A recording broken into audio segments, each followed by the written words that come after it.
Imagine playing the lottery, buy a lotto ticket, you pick your lucky numbers. You go to check if you won, and not only have you not won the lottery, but you are now in debt the number of the jackpot. Oh, jeez. That's how I feel every time I go to the bathroom and my toilet paper comes up red.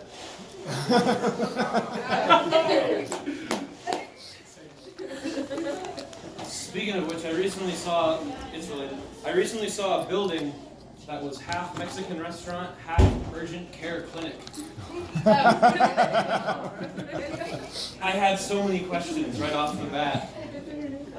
Like, which came first? Like, I have to wonder, did the Mexican restaurant see a clinic and go, you know what's appetizing? Dire medical emergencies. Or did an urgent care clinician see a Mexican restaurant and say, you know what causes dire medical emergencies? I have this thing where I like food too much. You get it?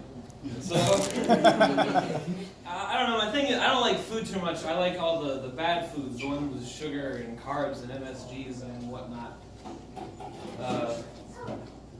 My friend Michael once told me that he ate an entire large pizza by himself because he was high. And I'm like, that's sad and gross that you need performance-enhancing drugs to eat an entire large pizza by yourself. I've been doing it since I was 15 without the assistance.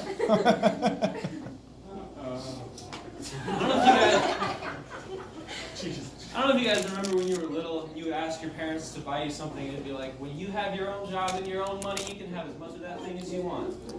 That was my thing for candy. I wanted candy. My parents were like, when you have your own job and money, you can get as much candy as you want. And believe me, I have. I have my own job and now candy's a part of my budget. I get tax breaks from Hershey's. I read a study recently that said 75% of college students are self-proclaimed procrastinators. And I call it BS because that means 1 in 4 college students have their life together, and that's way too high of a number. A college student who's a friend of mine recently told me that the police cannot pull you over at night if their headlights are not on when you pass them. And I'm like, I think that's a rumor started by the police. I don't necessarily hate the police, but I hate pigs, man. I hate pig behavior. You know, there's a dip outside my neighborhood, and the pigs like to hang out in the valley because they know that if you're going the speed limit at the top, by the time you get to the bottom, you're going 10 miles over, and that's so pig, man. The other stereotypical pig behavior I hate is if you're going fast enough, the cops won't try to catch you. A cop will be sitting at an intersection, and if you're going 100 miles an hour, they just give up because they know they can't catch up to you.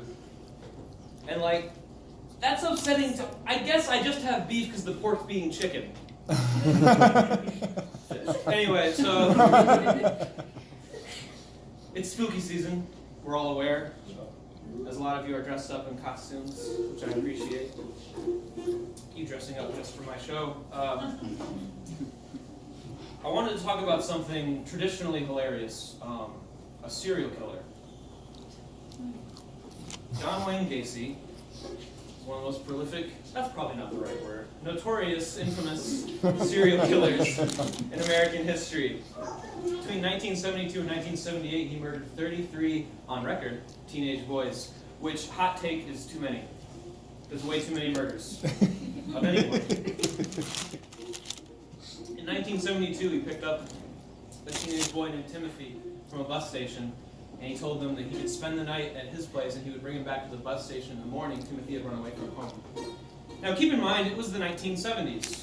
People smoked on airplanes, watched porn in theaters, and hitchhiked to Florida right after they graduated high school.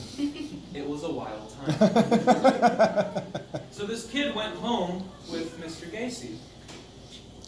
And nothing happened that night. But John Wayne Gacy was woken up that morning by Timothy standing in the hallway with a knife.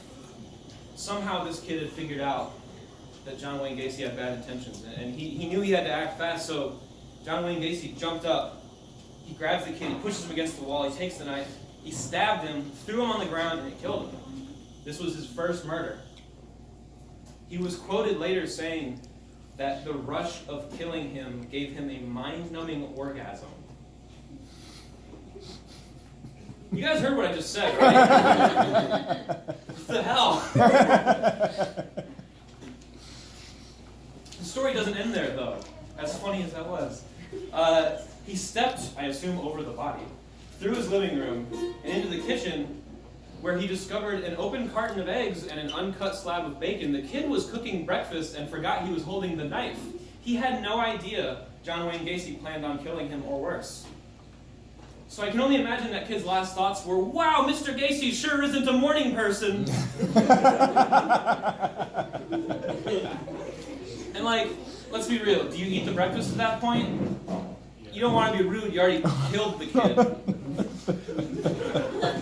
It's the real moral dilemma. I have 1, 2, 1.5 spooky stories left. The first one is it's a very common myth in the music sphere for musicians to sell their soul to the devil in exchange for talent.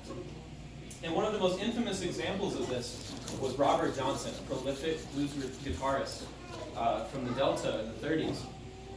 The myth is that he went to the crossroads where he met with Satan himself and sold his eternal soul for complete mastery of the guitar.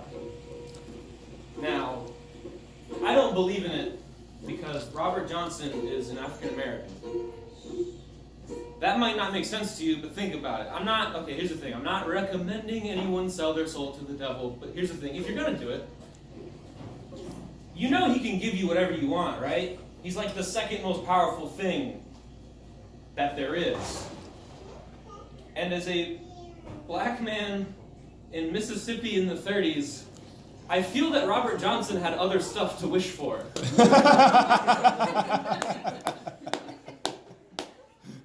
Sure, I can't get a job, and I had rocks thrown at me for the color of my skin, but if I could just play guitar, it'd be gravy, man. So, the half-spooky story is really only spooky for me. I can't confirm it. It is based exclusively on some Instagram stalking I definitely did. But I'm pretty sure my first serious girlfriend I ever had is gay now.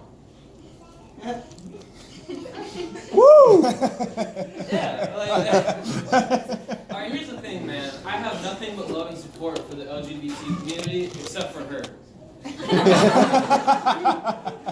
Because that makes me uncomfortable, man. Like, it's not the fact that she's gay, it's like, I'm name number 1 on a list of reasons why guys aren't worth it, man. Like, that's bad. Makes me feel bad. I'll leave you with one last sentiment about relationships. Any of you are considering dating an entertainer? Never date a singer. Sorry, Toby. Because they'll only break your heart and write a song about it. Never date an actor or an actress because they're so good at lying you'll never know until it's too late. But you should date a comedian because they'll always know how to make you laugh when you need it most. And also, I've been single for so long.